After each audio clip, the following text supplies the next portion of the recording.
Student, આજે આપણે ધોરણ 6 માં ચેપ્ટર 9 તો છે માહિતીનું નિયમન. તો આજે આપણે શું જોઈશું? સ્વાધ્યાય 9.3 નો એક્ઝામ્પલ નંબર 1. ચલો શું કીધું છે અહીંયા આપણને એક્ઝામ્પલ નંબર 1 માં કે વર્ષ 1998 થી 2000 દરમિયાન સરકારે ખરીદેલ ઘઉંનો જથ્થો દર્શાવતો લંબાલેખ આપેલો છે. આપણને અહીંયા આપણને ઘઉંનો જથ્થો દર્શાવતો એક લંબાલેખ આપેલો છે. તો ચલો અહીંયા આપણને વર્ષ આપેલા છે કે 1998, 1999, 2000, 2001 અને 2002. અને અહીંયા શું આપેલું છે વાય અક્ષ ઉપર કે 1000 ટન, કે ઘઉં કેટલા ટનમાં વેચાય શું છે ઘઉંનો જથ્થો. કે 1998 માં ઘઉંનો કેટલો જથ્થો આવ્યો હતો? બરાબર. 1999 માં કેટલો હતો? 2020 નો કેટલો જથ્થો હતો? અને 2001 માં કેટલો જથ્થો હતો? બરાબર. તો ચાલો જોઈએ કે ઘઉંનું ઉત્પાદન. ચલો પહેલો જ પ્રશ્ન આપેલો છે કે ઘઉંનું ઉત્પાદન કયા વર્ષમાં સૌથી વધુ થયું છે? તો આપણે આલેખના જે ગ્રાફ પરથી જે સ્તંભ દોર્યો છે ને એના પરથી જોઈ શકીએ કે કયા વર્ષમાં ઘઉંનું ઉત્પાદન સૌથી વધુ છે. તો ચલો કયા વર્ષમાં? તો કે વર્ષ 2002 માં. કયા? 2002 માં. તો કે 2002 ના વર્ષમાં ઘઉંનું ઉત્પાદન વધુ થયું હતું ને? તો ચલો હવે આપણે આગળ જોઈએ કે ઘઉંનું ઉત્પાદન કયા વર્ષમાં સૌથી ઓછું થયું છે? ચલો ઘઉંનું ઉત્પાદન કયા વર્ષમાં સૌથી ઓછું થયું છે? તો ચલો કયા વર્ષમાં? તો કે 1998 માં. તેમાં 1998 ના વર્ષમાં સૌથી ઓછું થયું છે કે નહીં?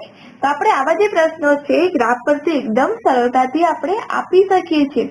અને ધોરણ 5 માં આપણે ચિત્ર આલેખ ને બધું જોઈ ગયા હતા કે આપણે નકશા આલેખનમાં પણ કઈ રીતે આકૃતિ પરથી પ્રશ્નનો જવાબ આપવા એ આપણને આપણે છે. અને આપણે ગ્રાફ વાળા પણ આલેખ જોઈ ગયા હતા ને? તો ચલો જોઈએ આગળ. કયા 2 વર્ષોમાં ઘઉંનું ઉત્પાદન સરખું છે? ચલો કયા 2 વર્ષોમાં? તો કે આ 2 દેખાય છે ને એક સરખા સ્તંભ આલેખ? તો કે 2002 અને 2001 માં. 2002 અને 2000 અને 2001 માં ઘઉંનું ઉત્પાદન કેવું દેખાય છે? સરખું. કેવું દેખાય છે આપણને અહીંયા? સરખું દેખાય છે ને? તો ચલો હવે જોઈએ સ્વાધ્યાય 9.3 નો એક્ઝામ્પલ નંબર 2. ચલો શું કીધું છે આપણને એક્ઝામ્પલ નંબર 2 માં? ચલો પહેલા તો પ્રશ્ન જોઈએ કે નીચેના લંબ આલેખનું અવલોકન કરો જે સોમવારથી શનિવાર સુધીમાં તૈયાર વસ્તુની દુકાનમાંથી વેચેલા શર્ટ બનાવેલા છે. તો શું કીધું છે? શનિવારે અહીંયા વેચેલા શર્ટની સંખ્યા કે સોમવારે આટલા શર્ટ વેચે છે, મંગળવારે આટલા, બુધવારે આટલા શર્ટ વેચે છે. બરાબર. અહીંયા આપણને એક્સ અક્ષ ઉપર શું આપેલું છે? વેચાયેલા શર્ટની સંખ્યા આપેલી છે. દેખાય છે ને? અને જ્યારે વાય અક્ષ ઉપર દિવસો આપેલા છે. તો ચલો પહેલો પ્રશ્ન શું કીધો છે આપણને કે ઉપરનો લંબ આલેખ કઈ માહિતી આપે છે? તો ચલો કઈ માહિતી આપે છે? કે શું માહિતી આપે છે? કે તૈયાર વસ્ત્રની એક દુકાનમાં સોમવારથી શનિવાર સુધીમાં વેચેલા શર્ટની શું આપે છે? સોમવારથી શનિવાર સુધીમાં વેચેલા શર્ટની માહિતી આપે છે. વેચેલા શર્ટની માહિતી આપે છે કે નહીં? તો ચલો હવે આગળ જોઈએ કે શર્ટની સંખ્યા દર્શાવવા માટે આડી હરોળ પર કયું પ્રમાણ માપ કરેલ છે? તો ચલો જોઈએ. તો આડી હરોળ પર કયું પ્રમાણ માપ છે? તો કે શર્ટની સંખ્યા દર્શાવવા 1 એકમ બરાબર એક એકમ બરાબર, અહીંયા પ્રમાણમાં આપેલું છે ને આપણને, એક એકમ લંબાઈ બરાબર કેટલા સટ? 5 સટ. કેટલા સટ? એક એકમ બરાબર 5 સટનું પ્રમાણમાં પસંદ કરે છે કે નહીં પસંદ કરે? કે એક એકમ બરાબર કેટલા સટનું પસંદ કરેલ છે? 5 સટ. એટલે અહીંયા પ્રમાણમાં આપણને કેવું આપેલું છે? 5, 10, 15, 20. એટલે અહીંયા આપણે સરખું માપ લેવાનું, પછી ખબર છે ને? તો ચલો જોઈએ આગળ. કયા દિવસે સૌથી વધુ સટનું વેચાણ થયું છે? ચલો, કયા દિવસે સૌથી વધુ સટનું વેચાણ થયું છે? કે શનિવારના દિવસે. કયા દિવસે? શનિવારના દિવસે. શનિવારના દિવસે સૌથી વધુ સટનું વેચાણ થયું છે. પણ કેટલા? તો કે 60. ચલો, આ છે કે નહીં? તો કે 60 સટનું વેચાણ. શનિવારના દિવસે 60 સટ વેચાયા છે. ચલો આગળ જોઈએ. કયા દિવસે સૌથી ઓછી સંખ્યામાં સટ વેચાયા? ચલો, કયા દિવસે વેચાયા? તો કે મંગળવાર. સૌથી નાનો અહીંયા સ્તંભ આલેખ કયો છે? મંગળવારનો છે. તો મંગળવારે સૌથી ઓછી સંખ્યામાં સટ વેચાયા. સટ વેચાયા. ચલો, ગુરુવારે કેટલા સટ વેચાયા છે? ચલો, ગુરુવારે કેટલા વેચાયા છે? તો કે 35. ગુરુવારે 35 સટ વેચાયા છે. કેટલા વેચાયા છે? 35. ચલો, હવે શું કીધું છે? સ્વાધ્યાય 9.3 ના ત્રીજા એક્ઝામ્પલ તરફ જઈએ આપણે. ચલો, શું કીધું છે એમાં? કે લંબ આલેખનું અવલોકન કરો. અઝીઝે અર્ધવાર્ષિક પરીક્ષામાં જુદા જુદા વિષયમાં મેળવેલ માર્ક્સ છે. આ અઝીઝના માર્ક્સ છે, બરાબર? કે હિન્દીમાં આટલા મેળવ્યા, અંગ્રેજીમાં આટલા, વિજ્ઞાનમાં આટલા. તો ચલો, પહેલો જ પ્રશ્ન શું પૂછ્યો છે? કે લંબ આલેખ કઈ માહિતી આપે છે? તો શું લખીશું? કે અઝીઝે જુદા જુદા વિષયોમાં મેળવેલ માર્ક્સની માહિતી આપે છે. કોની માહિતી આપે છે? જુદા જુદા વિષયોમાં મેળવેલ માર્ક્સની માહિતી આપે છે. તો ચલો, શું કીધું છે? અઝીઝે સૌથી વધુ માર્ક્સ મેળવ્યા છે તે વિષય લખો. તો સૌથી વધુ માર્ક્સ તેને શેમાં મેળવ્યા છે? તો કે હિન્દીમાં. શેમાં મેળવ્યા છે તેને? હિન્દીમાં સૌથી વધુ માર્ક્સ મેળવ્યા છે. ચલો, સૌથી ઓછા માર્ક્સ મેળવ્યા તે વિષય કયો છે? તો કે સમાજશાસ્ત્ર. દેખાય છે? સમાજશાસ્ત્રમાં સૌથી ઓછા ગુણ છે. તો લખીએ કે સમાજશાસ્ત્રમાં સૌથી ઓછા ગુણ છે. કેવા ગુણ છે? ઓછા ગુણ. તો ચલો, દરેક વિષયના નામ અને દરેક વિષયના મેળવેલ માર્ક્સ તો આપણને ખબર પડે. ચલો, હિન્દીમાં કેટલા મેળવ્યા એને? ચલો, હિન્દીમાં કેટલા મેળવ્યા? તો કે 80. તો હિન્દીમાં 80. ચલો, અંગ્રેજીમાં કેટલા છે? 60. ગણિતમાં 70. અને વિજ્ઞાનમાં કેટલા છે? 50. અને એસએસ માં કેટલા છે? 40. આ થઈ ગયા એને મેળવેલ વિષય અને માર્ક્સ થઈ ગયા. તો ચલો, હવે આપણે લંબ આલેખ કઈ રીતે દોરવું તે જોઈએ. ચલો, તમે લંબ આલેખ કઈ રીતે દોરો છો? તો બુકમાં આપણને અહીંયા આપેલું છે કે લંબ આલેખ કઈ રીતે દોરશો. તો ચલો, લંબ આલેખ દોરવા સૌપ્રથમ શું કરવાનું આપણે? કે પ્રથમ તો આડી અને ઊભી લાઈન દોરવાની. શું કરવાનું? પહેલા તો આડી અને ઊભી લાઈન દોરવાની. તો સૌપ્રથમ આપણે અહીંયા દોરીએ. આડી અને ઊભી લાઈન. ચલો અહીંયા આપણને ગ્રાફ પોથીમાં આપેલી છે આડી અને ઊભી લાઈન. દોરી દીધી. આડી લાઈન ઉપર દોરવાની x અક્ષ અને ઊભી લાઈન ઉપર y અક્ષ. અને બંનેના જે ઉગમ બિંદુ છે કે નહીં, ત્યાં શું નામ આપે? ત્યાં શું લખવાનું? 0. શું લખવાનું અહીંયા? 0. તો ચલો હવે આપણને અહીંયા ફળના નામ આપેલા છે. જે પણ ફળનું નામ આપેલું હોય તે અહીંયા આપણે x અક્ષ ઉપર લખવાની. ક્યાં લખવાની? x અક્ષ ઉપર. તો અહીંયા આપણને શું નામ આપેલું છે? કેળા, નારંગી, સફરજન ને પેરું. તો અહીંયા આપણે લખીએ. અંતર એકદમ સરખું આવવું જોઈએ. તો આપણે શું કરવાનું? સૌપ્રથમ જે x અક્ષ ઉપર જે ફળોના નામ આપેલા છે એ લખી દેવાના અને y અક્ષ ઉપર તો હશે ફળોની સંખ્યા. તો અહીંયા આપણને કીધું છે કે 1 એકમ લંબાઈ બરાબર 1 વિદ્યાર્થી. 1 એકમ લંબાઈ બરાબર 1 વિદ્યાર્થી. તો અંતર બધાનું કેવું આવશે? 1 1 અંતર. બરાબર? 1 2 3 4 5 6 એ રીતનું. ઓકે. તો ચલો હવે આપણને શું કીધું છે? કેળા કેટલા છે? 8. 8 કેળા છે ને, તો શું લેવાનું? અહીંયા કેળા. અહીંયા કેળા આપેલા છે. તો ચલો 8 ક્યાં આવે છે? તો કે અહીંયા. તો આ થઈ ગયાનો એક લંબાલેખ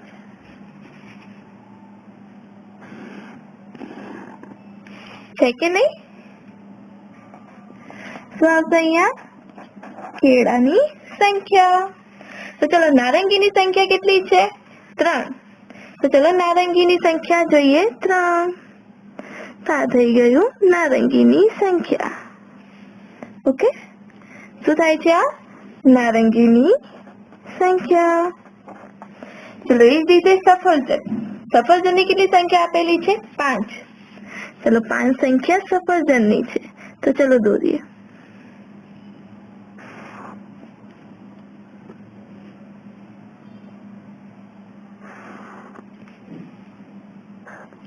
આ શું થયું? સફરજન. ચલો પેરુની સંખ્યા કેટલી છે? 4. છે કે 4? તો 4 સંખ્યા લઈએ આપણે પેરુની. આ મળી ગયો આપણને પેરું. તમે ધોરણ 5 માં શીખી ગયા છો મને ખ્યાલ છે અને તમને લોકોને આવડે પણ છે ગ્રાફ દોરતા. તો આ થઈ ગયું ગ્રાફ. એકદમ ઈઝી છે કે નહીં? તો ચલો હવે એના પછીનું આપણને એક ઉદાહરણ આપેલું છે. ઉદાહરણ 10. ચલો એનો ગ્રાફ કઈ રીતે દોરીશું ચલો તે જોઈએ.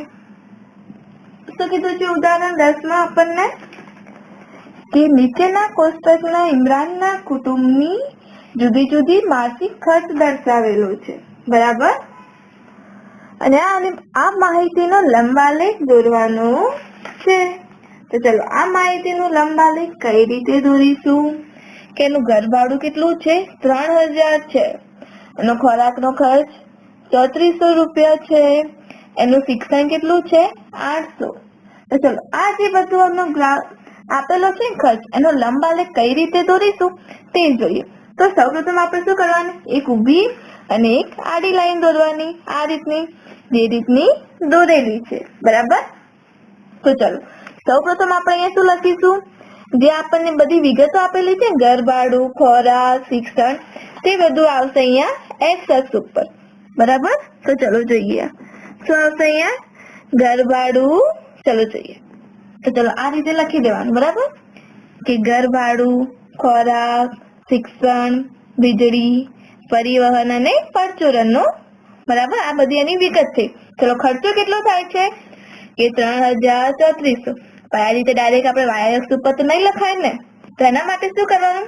આપણને અહીંયા આપેલું જ છે 1 એકમ લંબાઈ બરાબર 200 રૂપિયા. તો શું કરવાનું આપણે અહીંયા? કેટલાથી સ્ટાર્ટ કરીશું? 200 થી. કેટલાથી સ્ટાર્ટ કરવાના?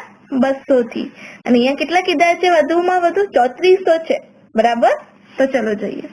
200 પછી એનાથી ડબલ 400 પછી 600 800 1000 1200 1400 1600 1800 2000 2200 2400, 2600, 2800, 3000, 3200 અને આ 3400. ચલો થઈ ગયું. 2000 થી લઈને સૌથી મોટી આપણે બધું જે સંખ્યા આપેલી છે ત્યાં સુધી આપણે લખી શકીએ. ચલો હવે ઘર ભાડું કેટલું આપેલું છે? એમાં 3000 છે. કેટલું છે? 3000. તો ચલો દોરીએ. 3000 થયું એનું ઘર ભાડું.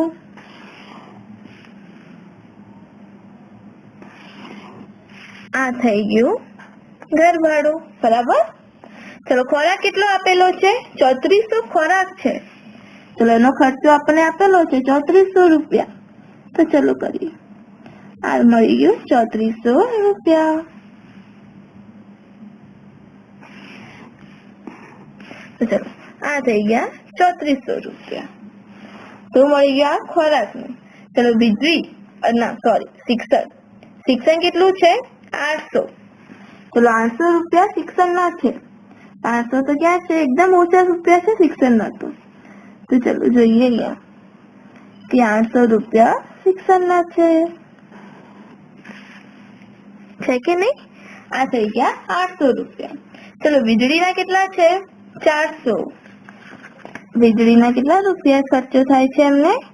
400 રૂપિયા. આ મળી ગઈ વીજળી. ચલો પરિવહનનો કેટલો ખર્ચો છે? તો કે 600 રૂપિયા. આ આવી ગયું પરિવહન.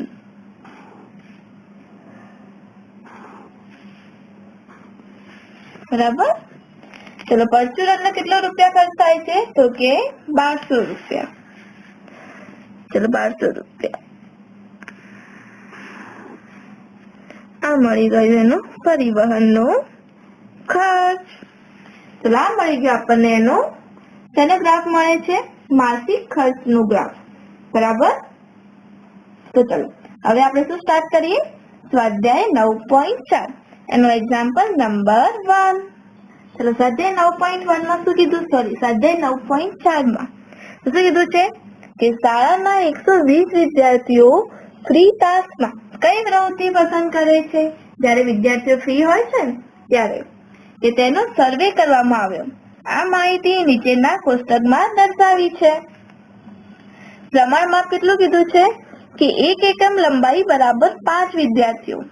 1 એકમ લંબાઈ બરાબર કેટલા વિદ્યાર્થીઓ? 5. તો આપણે y અક્ષ ઉપર શું લખીશું? 5, 10, 15, 20 બરાબર. આ થાય છે એનું પ્રમાણ માપ થાય છે. તો 5 વિદ્યાર્થીઓ લઈને માહિતીનો લંબાલેખ. ચલો કઈ કઈ પસંદગી કરે છે પ્રવૃત્તિઓ? તો કે રમવું. તો અહીંયા આપણે લખીએ પહેલા તો x અક્ષ ઉપર કે રમવું. પછી વાર્તાની ચોપડી. આપણે શોર્ટમાં લખ્યા, અહીંયા પૂરું નહીં સમય. વાર્તાની ચોપડી. ચલો પછી ટીવી જોવું. પછી સંગીત સાંભળવું. એ તો દરેકને ગમે છે. પછી ચિત્ર દોરવું. છોકરીઓને ચિત્ર દોરવા ખૂબ જ ગમતા હોય છે. તો ચલો જોઈએ આગળ. હવે આપણને પ્રમાણ માપ કેટલું કીધું છે? 1 એકમ લંબાઈ બરાબર 5 વિદ્યાર્થીઓ. તો અહીંયા શું કરવાનું? 5, 10, 15, 20, 25, 30, 35, 40, 45, 50. બરાબર. અહીંયા આપણે સૌથી વધુ સંખ્યા કઈ હતી? 45 હતી ને વિદ્યાર્થીની. પરંતુ જો તમે આગળ લખવું હોય ને તો પણ તમે એને લખી શકો છો. તો ચલો જોઈએ કેટલા વિદ્યાર્થીઓને રમવું વધારે ગમે છે? તો કે 45 વિદ્યાર્થીઓની સંખ્યા. ચલો 45 કીધા છે. તો ચલો કરીએ. કેટલા કીધા છે? 45.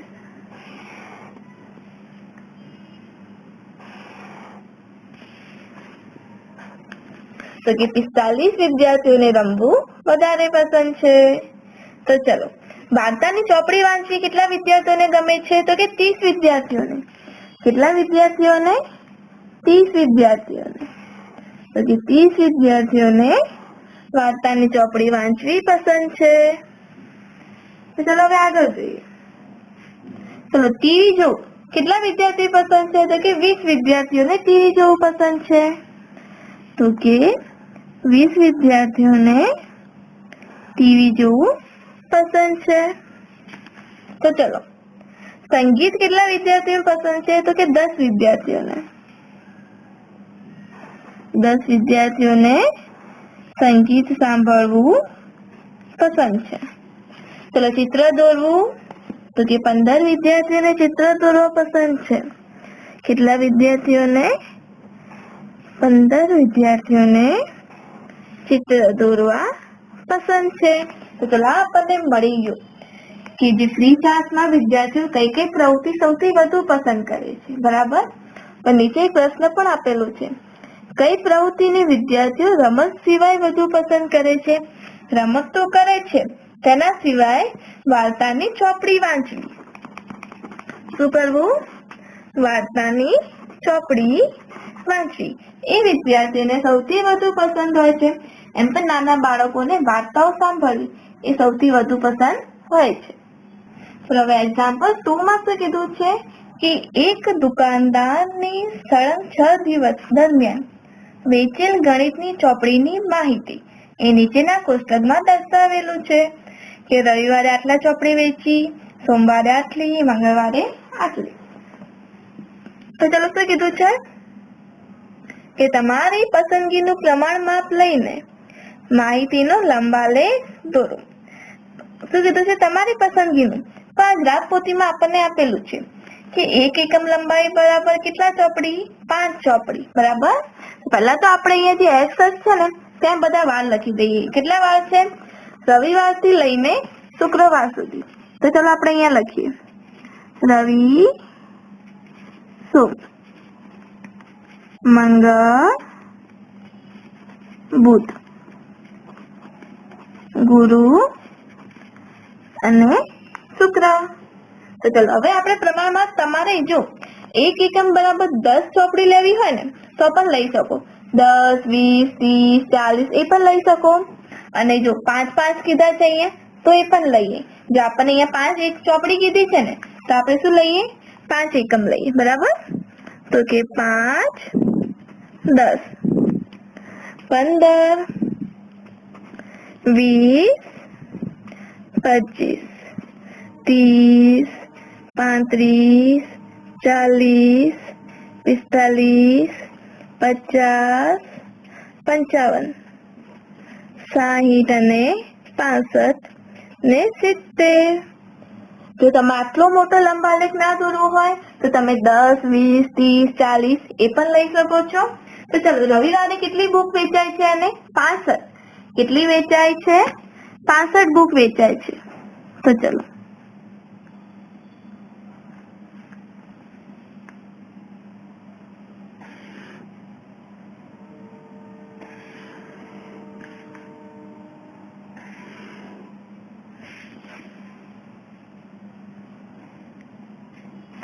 રવિવારે કેટલી બુક વેચાય? એની 65. ચલો સોમવારે કેટલી બુક વેચાય છે? તો કે 40. સોમવારે કેટલી વેચાય છે? 40 બુક વેચાય છે.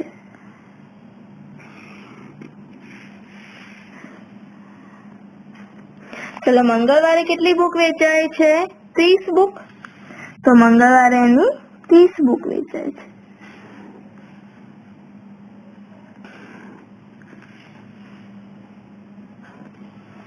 ચલો બુધવારે કેટલી બુક વેચાય છે? 50. કેટલી વેચાય છે?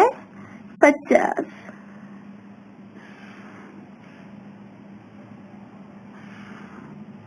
બુધવારે તેની 50 બુક વેચાય છે. ચલો ગુરુવારે કેટલી વેચાય છે? તો કે 20 બુક. કેટલી વેચાય છે? 20 બુક.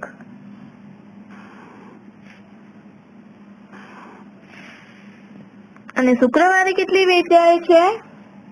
તો કે 70. કેટલી વેચાય છે? 70. ચલો સૌથી વધુ બુક ક્યારે વેચાય છે? તો કે શુક્રવારે વેચાય. ક્યારે વેચાય છે? શુક્રવારે સૌથી વધુ બુક વેચાય છે. તો આ મળી ગયો આપણને એનો લંબાલેખ. ઓકે. તો ચલો હવે સ્વાધ્યાય 9.4 ના એક્ઝામ્પલ નંબર 3 અને 4 એ તમારે જાતે કરવાના છે. ઓકે, તો ચલો બાય.